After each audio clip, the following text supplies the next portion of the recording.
Existe um mercado de saúde mental hoje? A saúde mental é a grande fronteira do capital do século XXI.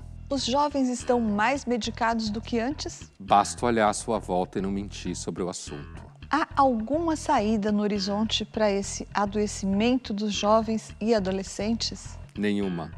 A saúde mental é um filão do mercado no século XXI? Ele é, na verdade, uma grande fronteira do mercado no século XXI.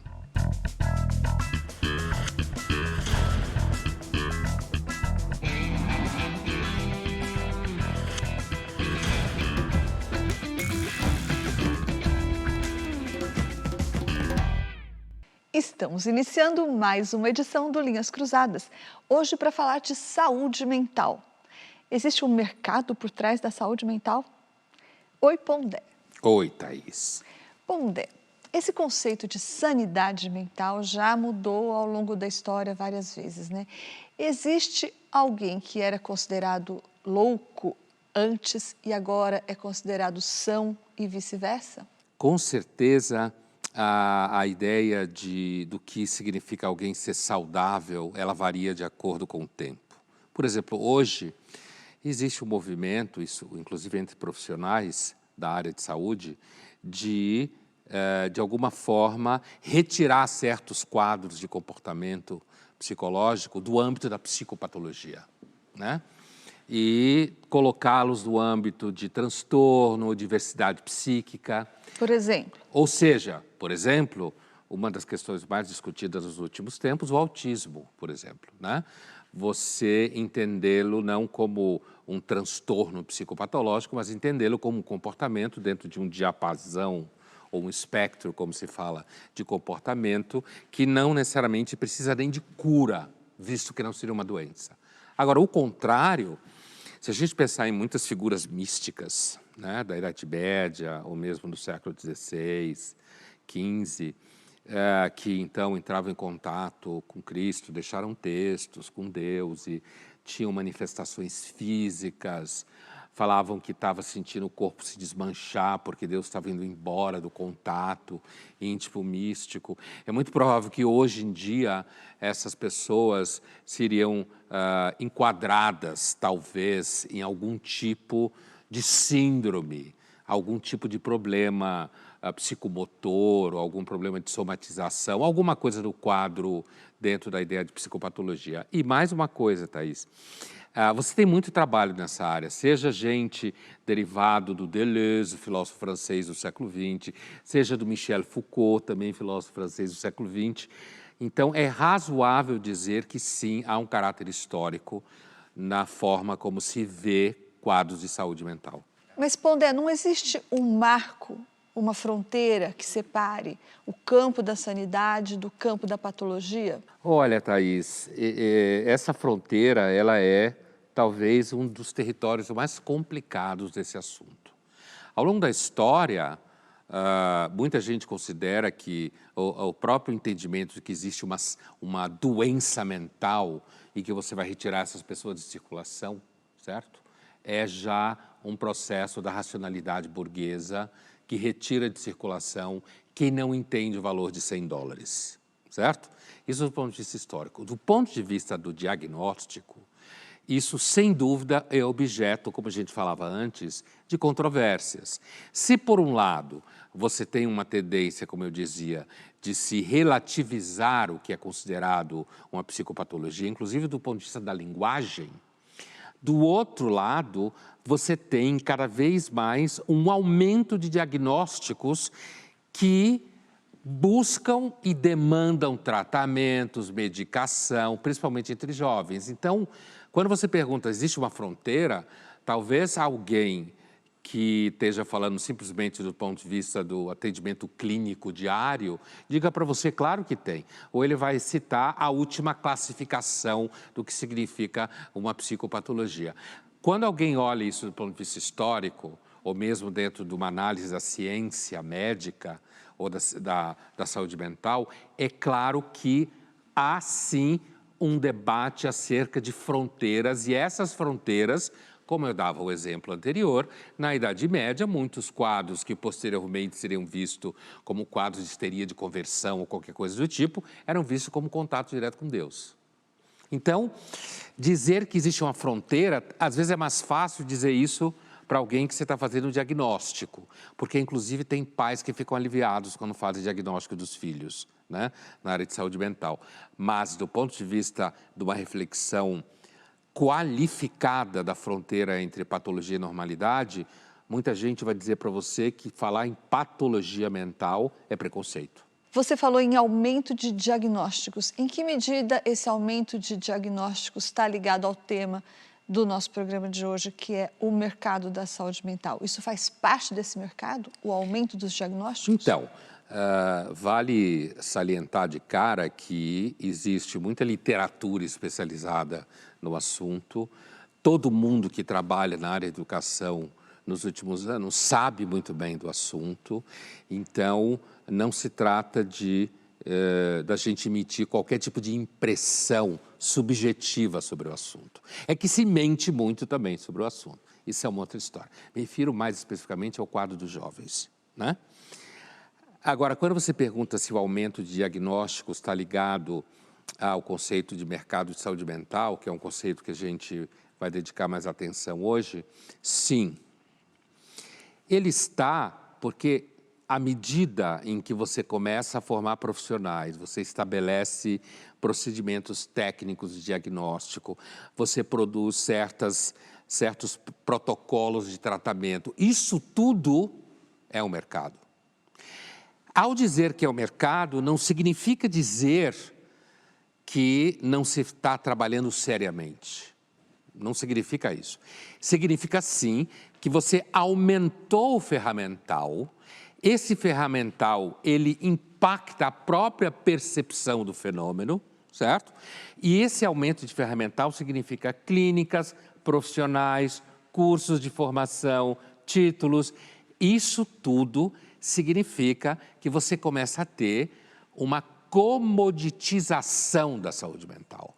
A saúde mental se transforma no nicho de produção de riqueza, produção de demanda e, ao mesmo tempo, amplia a própria percepção da realidade, que antes você podia ter um menino na escola que era uma pestinha, e agora os alunos chegam com o diagnóstico cada vez mais. Então, não há dúvida que isso faz parte do mercado de saúde mental.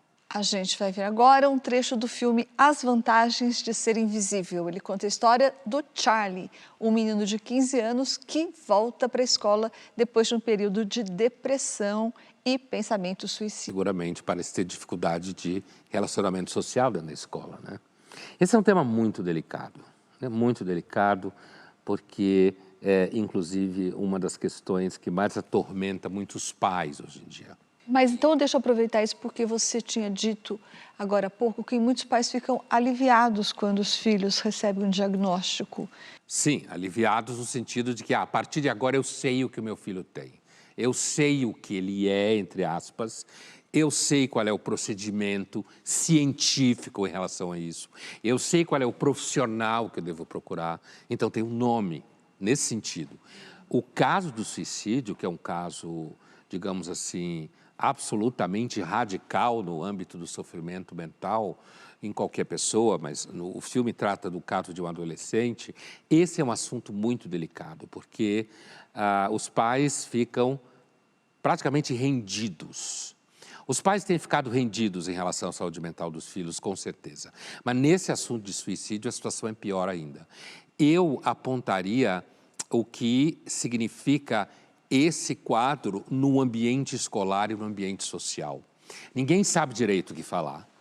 Até o que fazer, não falar. Até algum tempo atrás havia, por exemplo, uma espécie de bloqueio para muitos jornalistas que você não fala de suicídio na mídia, porque se achava que se você falar, você contagia as pessoas, né?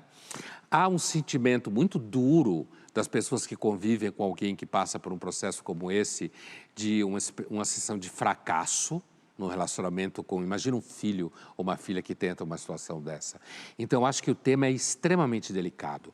Agora, quando você olha isso do ponto de vista amplo, a escola não sabe o que fazer, os pais cobram a escola cobra os pais, os profissionais cobram a escola.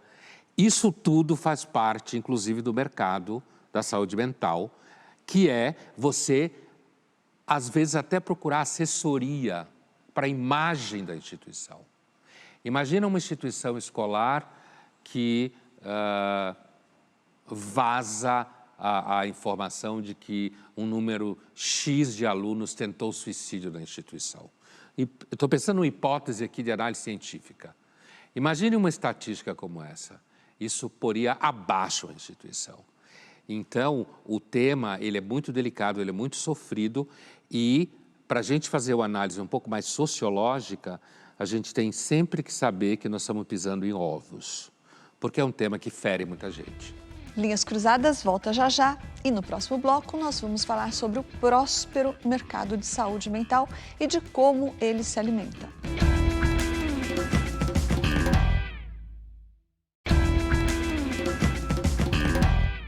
Estamos de volta com Linhas Cruzadas, hoje falando sobre saúde mental. Vamos ver agora uma cena do filme Curtindo a Vida Adoidado, de 1986. Ele retrata alunos adolescentes que aprontam na escola. Oh, Sloan, dear. Hurry along now. I guess that's my dad. Yeah. Gotta go. Mr. Rooney. Ed. You're a beautiful man. Thank you. I want to thank you for your warmth and compassion. Higher what rates? Anyone? Higher marginal rates on your taxes. Any questions so far? Shoot. Hi. Do you have a kiss for Daddy? Are you kidding?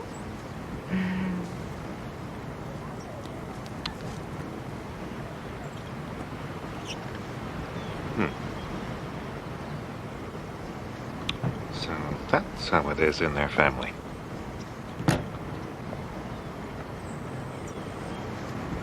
Hi, Cameron. You comfortable? Hi, Sloan. No.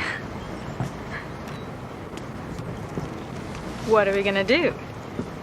The question isn't what are we going to do, the question is what aren't we going to do? Don't say we're not going to take the car home. Please don't say we're not going to take the car home. Please don't. If you had access to a car like this, would you take it back right away?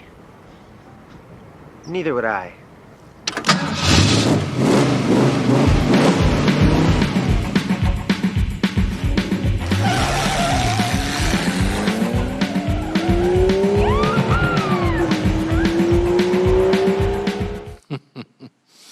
É claro que o filme desse, ele entra na nossa conversa, antes de tudo, por efeito comparativo, né? Quer dizer, a ideia de curtir a vida adoidado, ele tem um super carro, a ideia da menina, da colega maravilhosamente linda, e no carro conversível, e o pai que supostamente beija a filha na boca, para o diretor da escola, que tem aquela cara de babaca na cena. Esse ator sempre fez papel de filmes, sempre fez papel de personagens como esse. É comparativo, quer dizer, hoje a gente sabe muito bem, falando de um ponto de vista, de uma apreciação sociológica, que hoje os jovens e as crianças são vistos essencialmente como seres extremamente vulneráveis, né? Há uma ampliação muito grande da percepção de risco em relação a eles. Então, essa ideia de alunos de high school que são uma peste, ou em escola no Brasil que são uma peste, hoje praticamente inexiste. Quer dizer, inexiste inclusive porque a escola não pode ter nenhuma atitude dura, muitos deles chegam com diagnóstico. Olha a rede montada, né? É importante lembrar, e nós vamos lembrar ao longo do programa inteiro, que de um lado você tem um sofrimento, esse sofrimento já foi precificado, já se constituiu em mercado, e a prova que você tem que isso é um fato, é que se alguém virar para você e disser, olha, você precisa de tal coisa, de tal tratamento, de tal remédio, você poderá ficar se perguntando, será que eu preciso mesmo? Ou se está sendo dito para mim que eu preciso, porque na realidade, se eu precisar, então eu vou gastar dinheiro com isso. Uma pessoa física pode ter essa dúvida, uma instituição pode ter essa dúvida. E no caso da escola, hoje em dia, você tem alunos que aprontam, os pais são paranoicos. É muito provável que numa situação que antes seria considerada a ser resolvida entre colegas, hoje ele já envolve a direção, a coordenação e a demanda vem dos próprios pais Então, eu diria, Thaís, que a grande diferença dessa época, representada de forma didática nesse tipo de cena, e hoje com relação às escolas, é que hoje o sentimento de incapacidade de lidar com a vida concreta cresceu muito e agora recebe as bênçãos das ciências. Bom, é para ficar ainda nesse campo da comparação.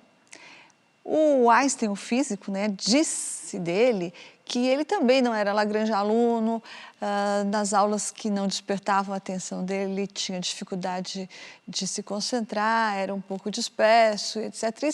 E hoje o Einstein seria uma criança, sei lá, um candidato à Ritalina, por exemplo? Olha, eu não sei, eu já ouvi essas referências do Einstein, não sei até que ponto isso é verdade. Inclusive, uma vez eu até escutei que ele teria dito que ele não era bom aluno de matemática, o que seria uma grande aberração, sendo ele um grande físico. Há também associado a figura do Einstein como a outros grandes cientistas ou criadores na arte ou nas ciências e tal, essa imagem de que são figuras de gênio, né? Que é um conceito romântico e que significa que seriam pessoas que teriam uma outra qualidade cognitiva, um pensamento extremamente complexo, com uma tendência a ter dificuldade de lidar com coisas concretas do dia a dia, pequenos detalhes e coisas assim. E o Einstein é um caso típico desse, inclusive pelo cabelo que ele usava, né? A imagem que ele tinha. Então, acaba virando uma espécie de clichê.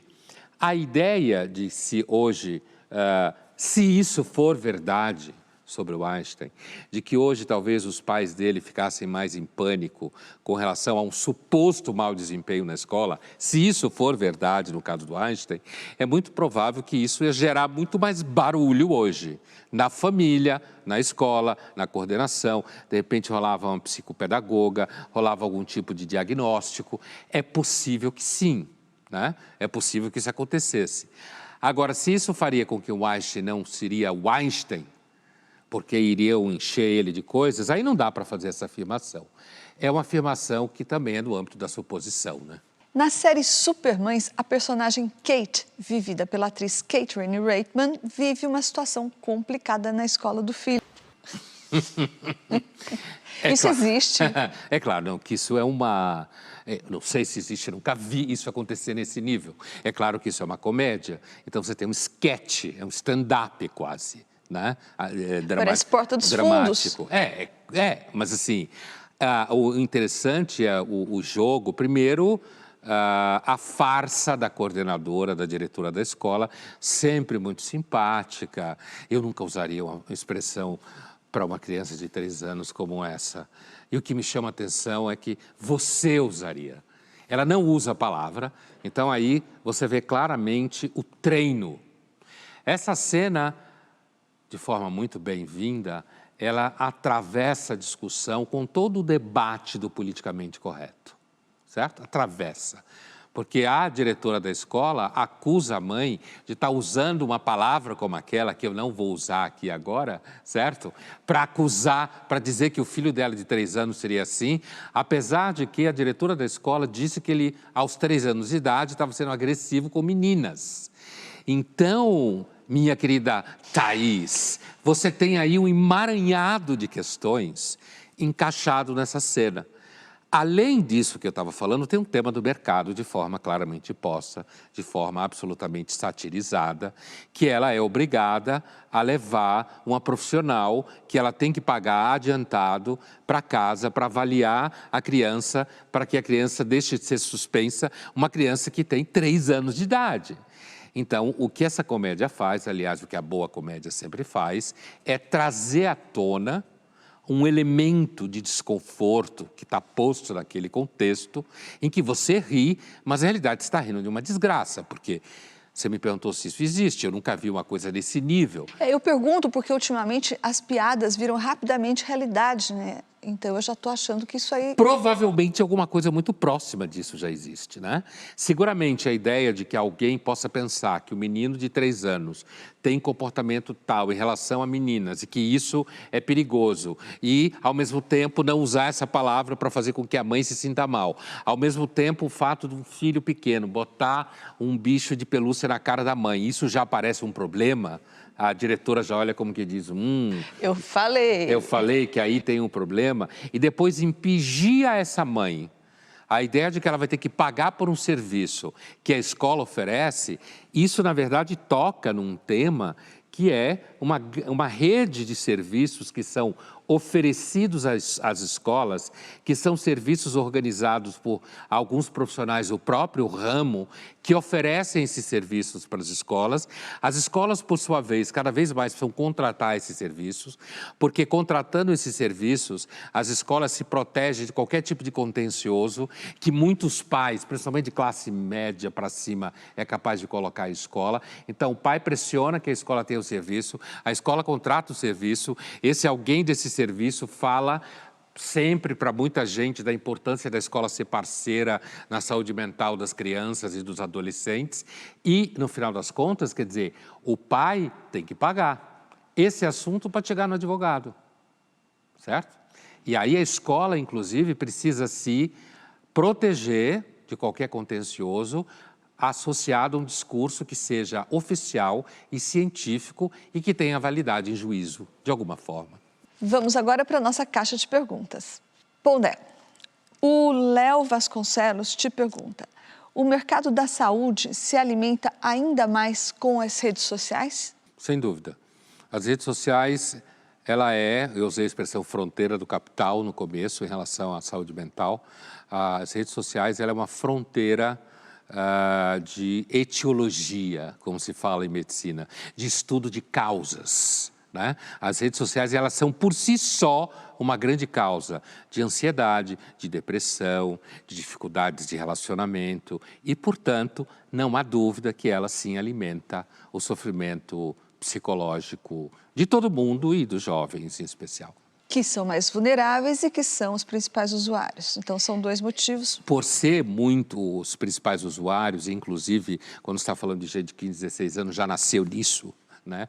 Então, a própria concepção de sociabilidade já é mediatizada, já é mediada e mediatizada pelas redes sociais. Então, você tem um quadro, alguém poderia dizer até de maior adição, né, em relação ao uso das redes sociais.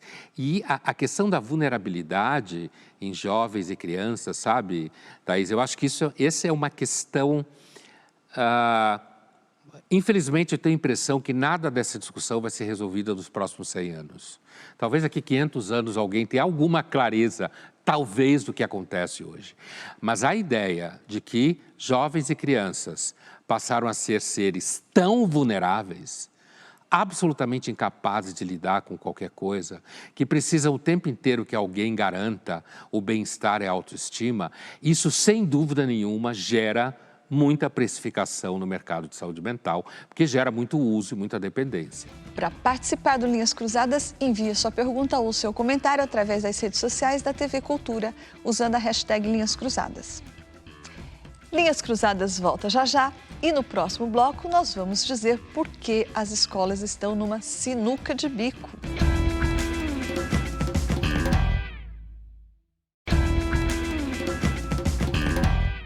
Estamos de volta com Linhas Cruzadas, hoje falando sobre o mercado da saúde mental. Pondé, você começou a tocar nesse assunto no bloco anterior, mas vamos falar sobre os professores, começar por eles.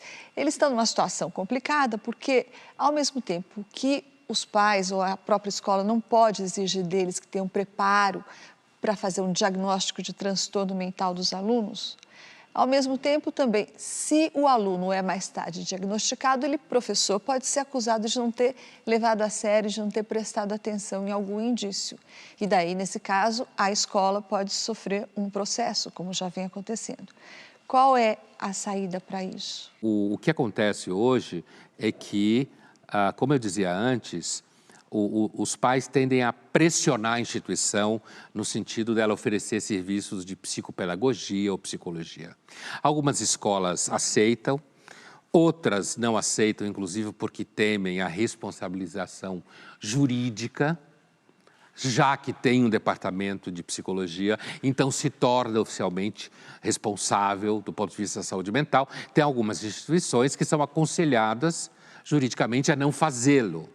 Outras cedem ao pedido, inclusive no sentido que você falava, que é uma possibilidade de você fazer uma certa cobertura da escola, porque na medida em que vai aparecendo demandas, por exemplo, uma demanda que tem aparecido no mundo escolar depois da pandemia, as escolas, elas interromperam com o ensino à distância, né? Nos cursos presenciais. É claro, nos que são EAD já eram à distância, mas nos presenciais voltaram ao presencial, principalmente em 22. E muitas escolas e universidades tomaram a decisão institucional de não permitir nenhuma atividade online. Portanto, não permitir que tenha algum aluno em casa acompanhando a aula enquanto tem alunos na sala, como foi usado em 21 em algumas instituições. O que acontece? A escola recebe um atestado de algum profissional da área de saúde, dizendo que a pessoa tal está com alguma dificuldade e que, portanto, deve acompanhar o curso online. Aí você tem um conflito do ponto de vista institucional, de uma decisão interna da instituição, que entende que é importante que os alunos, os jovens, as crianças, tudo mais, voltem ao convívio presencial, o que é verdade, principalmente do ponto de vista de jovens, mais jovens. Do outro lado, você tem um argumento da ordem do sofrimento psicológico, que pode, eu não estou dizendo que não seja verdade, mas que com a janela da pandemia e com a ferramenta do ensino à distância, numa situação que não era para ser à distância, você abre uma jurisprudência, entre aspas, que é, se durante a pandemia havia risco, e, portanto, mesmo quando foi trazido o ensino presencial, ele ficou híbrido durante o tempo, por que, então, eu não posso interpretar um sofrimento psicológico específico como um risco que justifica o direito do aluno assistir a aula de casa durante o período de 2 semanas ou 30 dias, e a escola diz não? Certo? Então, essa é uma questão, assim como várias outras questões, que não tem solução no horizonte. E, sobretudo, porque me parece que as escolas não podem jamais dizer não. Porque se acontece algo de grave com o aluno, ela não vai querer se responsabilizar. Então, exatamente isso. Você abre um verdadeiro espaço, um tanto aleatório do que pode vir a acontecer, mas uma vez que está dito que existe algum tipo de sofrimento ali, daquele quadro clínico, e a instituição oferecer algum tipo de resistência, né? A instituição está se colocando na linha de fogo, na linha de tiro.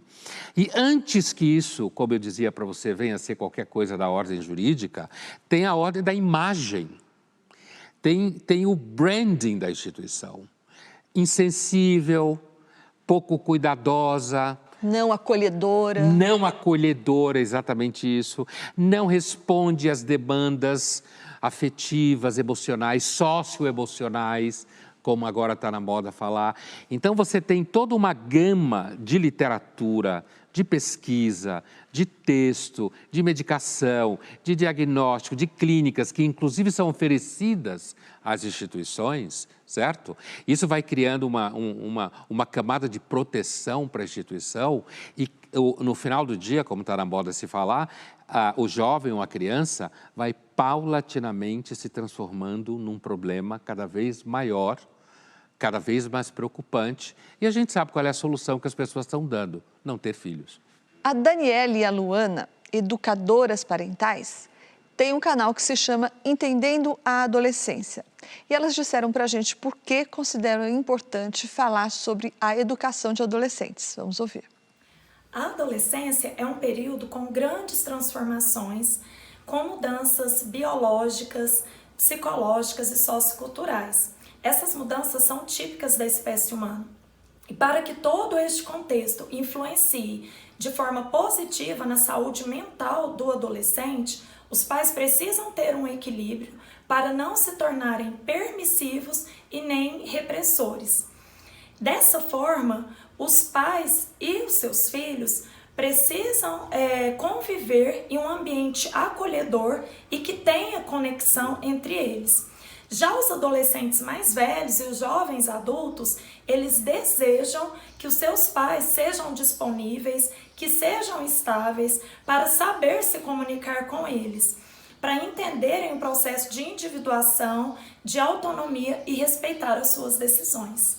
E por isso é importante abordarmos esses assuntos nas redes sociais, uma vez que essa amplitude do conhecimento ela consegue chegar a mais famílias. E como a gente sempre fala, quando você educa um filho, quando você está falando sobre criação de filhos, o estudo sobre essa temática se torna algo indispensável atualmente. É claro que isso é um caso típico dessa discussão no mercado da saúde mental levado às redes sociais, né? E isso pode vir a ser, se o engajamento for alto, isso vai ser precificado, né? A gente sabe disso. Então, você está oferecendo informação, o discurso delas é um discurso completamente ancorado em jargões psicológicos, né? Como individuação, uma família com equilíbrio, quer dizer, tudo aquilo que hoje é muito difícil de encontrar, família com equilíbrio, porque ao mesmo tempo que se fala que a criança precisa de uma família equilibrada, ao mesmo tempo está todo mundo trocando de parceiro, sem querer assumir responsabilidade nenhuma e dizendo que se alguém fizer ele fazer isso, ele está sendo oprimido, né, pela estrutura social. Mas tem uma coisa que eu acho que vale a pena pontuar, Thaís, que na fala delas fica muito claro, é que o surgimento da ideia de que a formação de pessoas e a educação é fruto de uma técnica, certo? Que lá, há uma Locke. expertise que vem lá do Locke, né? E claro, o Locke não tinha nem essa ideia nesse nível, né?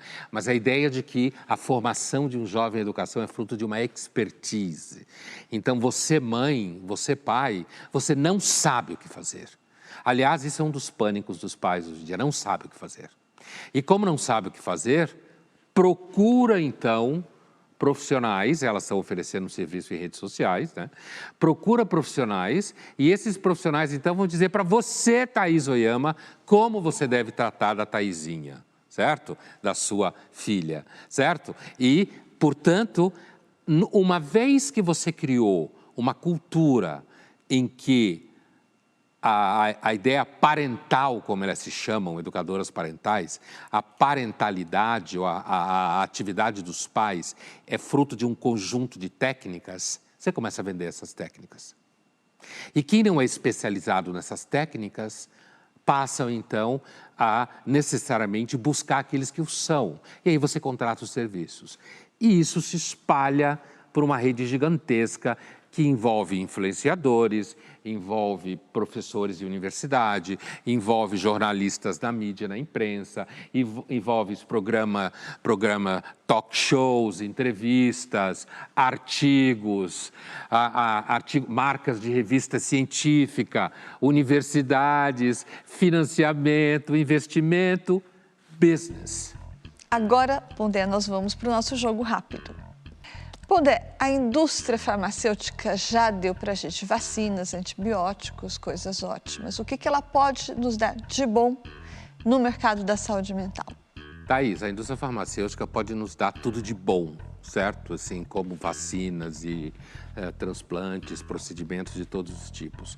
No âmbito da saúde mental, ela é a grande esperança. Né? Ela é uma grande esperança, no sentido de produzir remédios cada vez mais ajustados, com menos efeitos colaterais e que tenham efeitos mais rápidos. É claro que isso não necessariamente acontece no tempo que as pessoas esperam, mas sem dúvida ela provavelmente vai oferecer coisas interessantes em breve. Thaís, como o jornalismo trata a saúde mental? Como todo o mercado trata a saúde mental, né? Como um filão promissor de mercado. Basta ver a quantidade de matérias que a gente vê nos jornais, na TV, sobre burnout, sobre depressão, sobre ansiedade, não é? Mas, como a gente estava falando um pouco antes, a gente tem que lembrar que o jornalismo também não cria nada, né, Pondé? Ele reflete o que está acontecendo e responde a demandas de mercado. Pondé, e no mercado da saúde mental, como que a gente faz para não comprar gato por lebre? Porque deve ter de tudo, né? Eu acho que à medida que se precifica cada vez mais a saúde mental, essa fronteira fica cada vez mais difícil, né? Existem critérios, a universidade que você frequentou, onde você fez pós-graduação, se você está num serviço importante. Mas eu diria que um bom critério seria você ter tudo isso que eu falei e olhar para ver se a pessoa é muito gananciosa com grana. Thaís, você acha que o jornalismo deve tratar de temas como suicídio ou deve se manter um pouco à distância? Eu acho que o jornalismo não pode decidir o que ele vai tratar, o que não vai tratar, se os suicídios estão acontecendo. Eu acho que tem que tratar de suicídio sim, porque se você passa, por exemplo, a não tratar de... não dar matéria sobre estelionato, por exemplo, porque você com isso ensina as pessoas a serem estelionatários, daí isso não tem fim, né? Aí entra a corrupção, entra tudo e daí acaba que o jornalismo acaba funcionando como um censor. Mas, Pondé, eu vi uma matéria na Time sobre um estudo canadense que diz, porque é verdade, o suicídio é contagiante. A morte do Kurt Cobain, por exemplo, o cantor do Nirvana, que eu gostava muito, ela provocou uma onda exponencial de suicídios, do Robin Williams, o ator. Então, de fato, existe esse elemento. Mas essa matéria da revista Time sobre esse estudo do canadense dizia que esse contágio fica muitíssimo menor se o jornal evita descrever a cena de maneira vívida, entende? Dar detalhes sobre o método usado, sobre o momento que estava vivendo aquela pessoa, enfim, coisas que possibilitem as pessoas visualizarem, se sentirem próximas daquela situação. Se sentir próxima daquela situação estimula a pessoa a entrar nessa situação. E o contrário também é verdadeiro. Então, acho que pode ser um bom equilíbrio. Linhas Cruzadas volta já já e no próximo bloco nós vamos discutir o que podem fazer os pais que estão confrontados, por um lado, com seus medos e, por outro lado, com o mercado da saúde mental.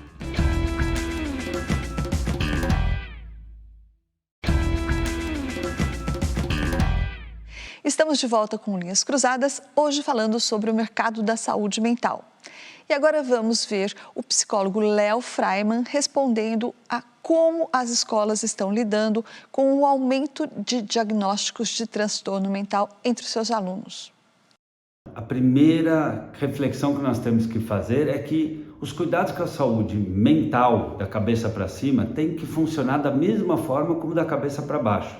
Se eu tenho uma dor de barriga, se eu cortei a mão, ninguém vai falar, isso é coisa da sua mão, isso é coisa da sua barriga, deixa para lá. Pense em outra coisa. A gente vai lá, passa uma pomada, toma um remédio, procura ajuda. Então a gente precisa cultivar cada vez mais uma cultura que entenda que as questões da saúde mental são tão importantes e precisam de tanto cuidado quanto a saúde física. A má notícia é que, infelizmente, hoje a gente tem duas posições extremas, tanto de famílias como de escolas. Uma delas é a negação. Deixa pra lá, isso é frescura, não importa, isso é besteira, com o tempo se resolve. E tá dando ruim. A gente vê hoje um número gigante de crianças se automutilando, crianças comendo mal, com distúrbio de sono, viciadas em celular, com problemas enormes e até com casos, infelizmente, crescentes de depressão e até de tentativas de suicídio. Isso é uma tragédia nacional que está acontecendo em parte também por causa de uma crença generalizada que é papel de pai e de mãe fazer o filho feliz a qualquer custo e o tempo todo. Então é uma onda de coitadismo, de vitimismo e não de inspiração, de limites, de uma educação baseada num equilíbrio entre afeto e firmeza. A boa notícia é que hoje há muitas escolas que já estão trabalhando projeto de vida e competências socioemocionais e quando isso é cultivado na sala de aula e na sala de casa, a criança aprende a não temer o futuro ao tomar o futuro nas mãos. Ela aprende que a verdadeira riqueza é fazer o mundo mais rico com a presença dela. E que no mundo em que tanta gente quer ser importante, destacam-se aqueles que se importam. Muito boa a argumentação dele, Acho que é uma argumentação que ilustra bem o tema, né? Inclusive, quando ele fala sobre a educação, né, a educação dos pais, e que existe aí uma dificuldade dos pais, ele fala que os pais deviam trabalhar no equilíbrio entre afeto e firmeza. De fato, como a gente falava um pouco antes, os pais não sabem o que fazer e não sabem mesmo. Eles procuram profissionais assim. Por quê? Porque a saúde mental, principalmente dos mais jovens, se tornou num problema. Os americanos têm uma expressão, quando quer falar que é uma coisa muito sofisticada, rocket science, né? Ciência de foguetes. A saúde mental se transformou numa ciência de foguetes, né? E a pergunta de $1 milhão, e que ninguém sabe responder, é por quê? Porque, aparentemente, de um dia para o outro, eu estou no chão da sala de aula há mais de 25 anos, assim como vários colegas, né? Porque, de um dia para o outro, aparentemente, isso se transformou numa realidade gigantesca. Por quê? Os pais devem se fazer essa mesma pergunta, Pondé, com a diferença de que eles tendem a se sentir mais culpados do que os professores, não acha? Sim, se você for fazer uma economia e aritmética de quem sente mais culpa, a culpa é muito mais fácil os pais se sentirem culpados do que a escola, ainda que a escola possa entrar na linha de fogo. Como ele bem diz na fala dele, ele fala da má notícia que está crescendo, a boa notícia é de que muitas escolas já despertaram para isso, que significa basicamente contrataram serviços especializados para atender os seus alunos, ou seja, mercado da saúde mental, né? Agora, os pais, assim, um grande problema é porque desde a história do Freud, da banalização da psicanálise e tal, vem aquela história de que a culpa é sempre da mãe. Isso hoje virou um problema muito sério. E isso vai gerar um mercado, talvez, um mercado para cuidar dos pais culpados porque os filhos têm transtornos mentais? Esse mercado já existe. Quer dizer, muitos profissionais que atendem crianças ou adolescentes também atendem pais. Ou um profissional está atendendo o filho ou a filha e um outro profissional está atendendo a mãe ou o pai, ou os dois. E aquele que atende a criança ou adolescente, muitas vezes demanda a presença dos pais no tratamento, porque, afinal de contas, você está tratando como uma criança, né? Então, e ainda, eu considero hoje atendimento de crianças em psicologia um trabalho de enorme risco para o profissional, eu quero dizer. Enorme risco, porque você está mergulhado justamente no vespeiro. E há uma tendência hoje que é o maior pecado que você pode cometer do ponto de vista etiológico, ou seja, discutir a causa, é aquilo que antigamente se falava, não, a mãe é a culpada, né? Aquela coisa do Freud, aquela história lá. Então, hoje as mães elas estão em redes sociais, elas estão em bolhas, elas estão em grupos, elas estão ativas. E hoje, um dos maiores pecados que você pode cometer no âmbito do mercado da saúde mental é imputar ao ambiente onde a criança cresceu algum tipo de causa. Imputar ao ambiente é um eufemismo, um jeito diferente de dizer a culpa é da mãe ou do pai. É o jeito de falar tecnicamente, imputar ao ambiente, falar de falha ambiental, ou seja lá o que for.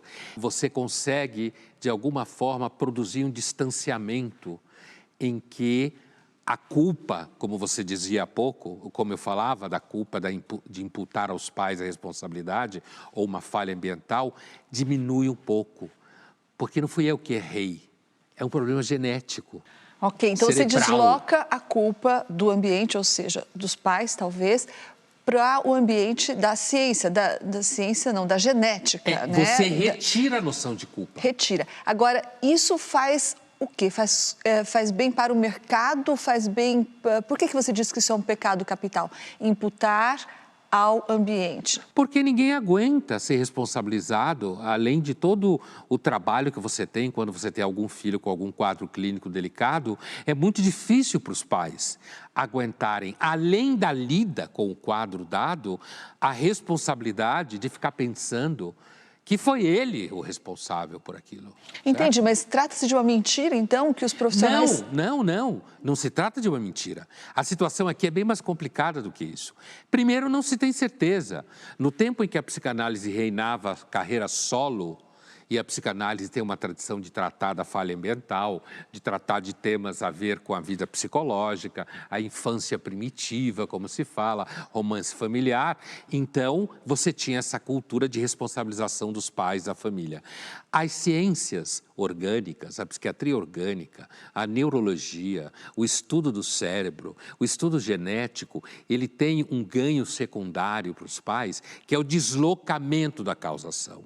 Na verdade, ninguém sabe, Thaís, exatamente a causação, certo? Alguém te dá um diagnóstico e o diagnóstico funciona. Pode remeter a um tratamento específico, remeter a uma medicação, mas a causa, se alguém pergunta por que há um aumento de casos clínicos como o psicólogo aqui nos falou, pode ser mais diagnóstico, mais identificação, mais ferramental, a gente não tem como comparar como era antes, certo? Mas, evidentemente, nos últimos 25 anos, grosso modo, esse sintoma cresceu muito.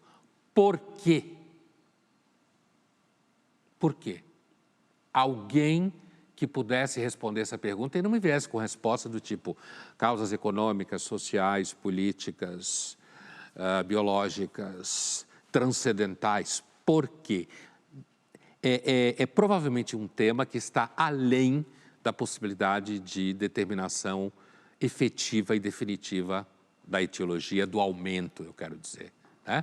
Agora, você retirar o tema da falha ambiental, não se trata de dizer que é verdade ou mentira. Primeiro, não se sabe onde começa uma coisa e acaba outra. Né? E com o avanço das pesquisas em ciências médicas e orgânicas, em psiquiatria, neurologia e tudo mais, vão aparecendo artigos que vão remetendo à causação que não tem a ver com o comportamento dos pais.